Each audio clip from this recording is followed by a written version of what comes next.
You know, take a look at this. This is what they call the ring of fire for earthquakes. See how a series of quakes that started in Chile, then went over to New Zealand, and then hit Japan, will keep following this ring. It actually leads to the U.S. West Coast, so could that be next? Here's a fellow who says it could be. With me now is Jim Berkland. Jim is a geologist who, don't scoff at this guy, he predicted the 1989 World Series quake, and he did so days before it happened. He's back with us now. Jim, very good to have you. Thank you. It's a pleasure. This is rather a critical time. Indeed. Jim, you said you noticed the unusual events prior to these big events, and one is all these dead fish popping up, particularly off the California coast, that is a pattern that you see prior to quakes. Could you explain that? That's the type of thing that does happen fairly routinely.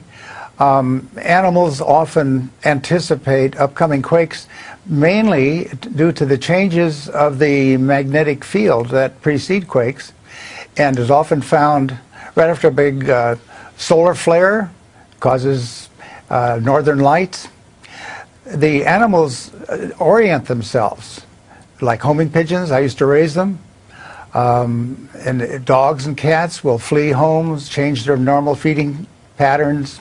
Wild animals will come into cities.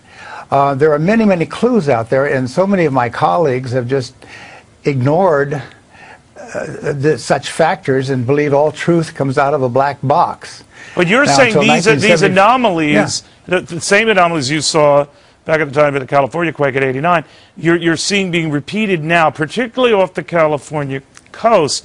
But others say, well, these are anomalies that happen all the time, and he's focusing in on this to tie it into something that might not happen. What do you say? Well, before the World Series quake, I knew we were going to have, on the 14th of October, the highest tidal force in 3 years, with the full moon and the close approach of the moon at the same day, or 5 days apart in that case. Similar to happened to the quake at Loma Prieta in 1865, under identical conditions, October of 1865.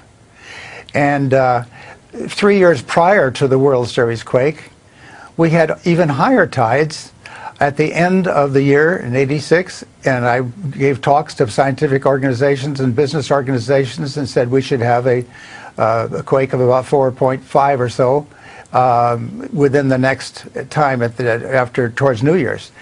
And I was leaving for work and the quake hit. Well, what are you seeing now, and when do you see it then, Jim? Well, I see the highest tidal force until the year 2016 coming up on the 19th of this month. This is what I call a seismic window, and I've been calling it like a seismic window since 1974. That would be Saturday. That would be Saturday.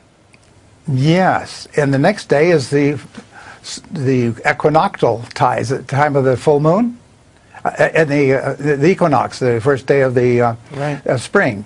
Now, it's interesting that you showed the Ring of Fire. In 1906, the Japanese seismologist Omori said, you know, we had a couple of big quakes in 1897 in southern Alaska, and then just a few days ago, in the March of 1906, they had this great earthquake in South America. The next time, it looks like it would be due to fill the gap in Mexico, or more likely in California. And he made that talk in about the 10th of